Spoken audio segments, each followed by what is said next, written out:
मेरा एक दोस्त है, काशिफ नाम है, वो उन्होंने गाड़ी ली तो मैंने भी मुबारकबाद दी, तो वो रोने लगा। वो कहता कि हफीज साहब, एक जमाना था कि मेरे पास कुछ भी नहीं था, मेरी माँ बीमार हुई और गधा गाड़ी पे माँ को बिठा करके, मेरे पास किराया भी नहीं था, हॉस्पिटल ले आया, लेकिन माँ जिंदगी की बाजी हार गई। और वो कहते हैं कि आज सब कुछ है, गाड़ियां भी हैं, बंगले भी है, फैक्ट्रियां भी है, लेकिन आज माँ नहीं है।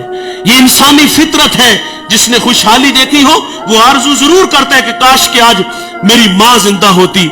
मैं 1997 में किबला रजा साकिब मुस्तफाई साहिब के पास तालीम हासिल करने के लिए आया, तो मेरी वालिदा ने मुझे बचपने में कहा कि बेटे, मेरी आरज़ू है कि जिस तरह किबला हजरत मिंबर पे बैठ के लोगों को अल्लाह रसूल की बातें सुनाते हैं, मेरा बेटा भी लोगों को अल्लाह रसूल की बातें सुनाए। ये मेरा ख्वाब, मेरा सपना है और मैं ये देखना चाहती हूँ।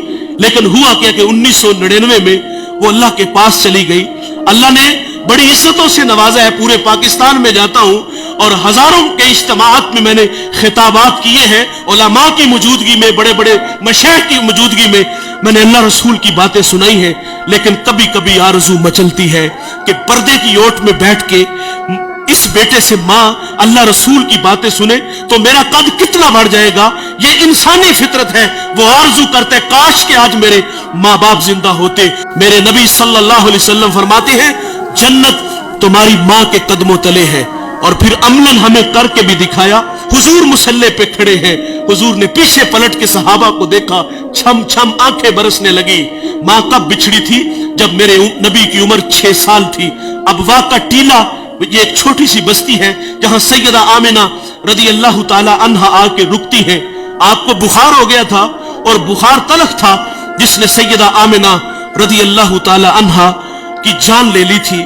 सांसें टूटने लगी तो हजरत आमिना ने उम्मे ऐमन को कहा कि मेरे बेटे मोहम्मद को अमीर कुरैश तक पहुंचा देना, और वक्त रुखसत हुजूर को पास बुला लिया। उधर बचपने की मासूमियत, पेशानी में नबूवत का नूर है और माँ बेटे में खूब सी जाती है। 2-1 बातें की और फिर हमेशा के लिए पहाड़ों में सो जाती है। फरमाया बेटे, हर नई चीज ने पुराना हो जाना है, हर बाकी ने फना हो जाना है। फरमाया बेटे, मैं भी जा रही हूं, लेकिन सुनो, मेरा जिक्र बाकी रहेगा, वो इसलिए कि मैं तेरे जैसा सोना मोहम्मद छोड़ के जा रही हूं। सांसों की माला टूट गई, मोती कहीं फिजा में बिखर गए। हुजूर माँ से लिपट गए और लिपट के अथरू बहाते हैं और फरमाते, अम्मी आप क्यों नहीं बोलती, आप आंखें क्यों नहीं खोलती?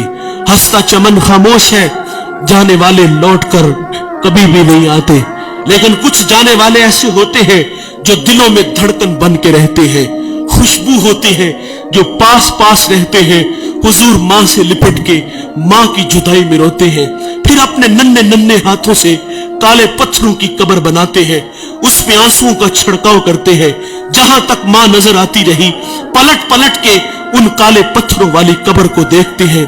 मैंने हुजूर की माँ की कब्र की 2 दफा जियारत की है।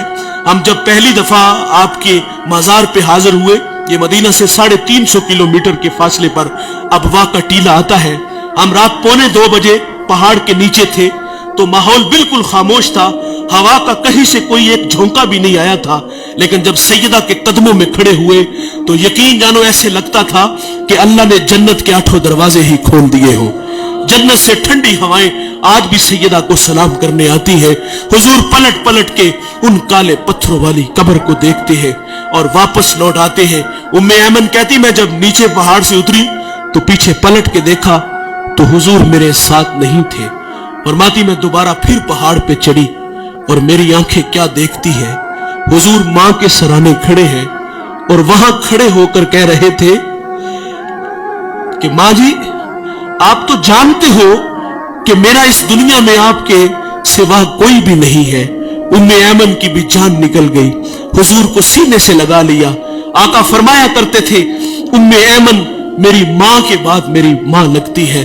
साहिब 6 साल की उम्र में मां बिछड़ी थी, आज मुसल्ले पे खड़े हैं, ताहद्दे नजर असहाब हैं, छम छम आंखें बरस रही है।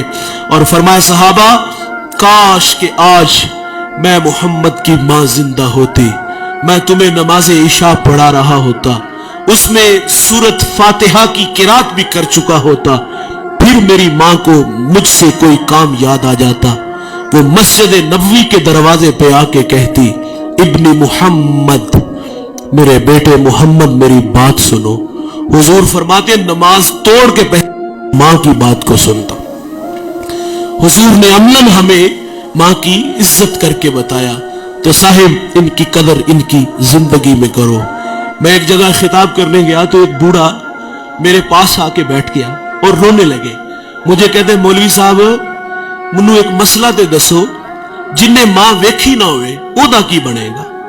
کہیں بچپن میں ماں بچھڑ گئی، خدمت کا موقع نہ ملا، اور آج آرزو کر رہا ہے کاش ماں ہوتی تو ماں کی خدمت کرتا۔ اور مجھے وہ نکمے اور نلائق بیٹے یاد آئے کہ جنہوں نے ماں باپ کو دھکے دے کے گھر سے نکال دیا، اور ماں باپ جو ہے وہ ذلت اور رسوائی والی زندگی گزار رہے ہیں۔ آج کی اس بزم میں میں اور آپ عزم کریں کہ آج کے بعد ہم ماں باپ کا دل نہیں دکھائیں گے۔ ماں باپ ناراض ہیں تو ابھی جا کے ان سے معذرت کر لیں۔ یقین جانے ایک لمحہ لگتا ہے۔ میں پچھلے دنوں ٹوبہ ٹیک سنگھ ایک جگہ خطاب کرنے گیا تو وہ بچہ مجھے دلائل دینے لگا کہ والدین کی زیادتی ہے، بڑی عجیب سی باتیں کرنے لگا، لیکن میں نے اس کے دل کے دروازے پہ دستک دی۔ اللہ کا شکر ہے کہ وہاں جھٹکا لگا، اور وہ مجھے کہتا وہ نہیں مانے گے۔ میں نے کہا جاؤ تو صحیح یار۔ وہ کہتا میں کل جاؤں گا، محض زندگی وفا کرے نہ کرے جاؤ یار۔ وہ 10 منٹ بعد واپس آیا، وہ کہتا یار یہ تو کائنات ہی عجیب سی ہے، میں بس جا کے ہاتھ باندھ کے کھڑا ہوا ہوں اور مجھے میرے باپ نے مجھے سینے سے لگا لیا۔ یہ بڑے کمال کے لوگ ہیں، ایک بار ملیں گے دوبارہ نہیں ملیں گے۔ اللہ تعالیٰ سے دعا ہے کہ اللہ ہمیں ان کی قدر کرنے کی توفیق عطا فرمائے۔ اس ویڈیو کو شیئر ضرور کریں، ہو سکتا ہے آپ کے ایک شیئر سے یہ بات کسی کے دل میں اتر جائے۔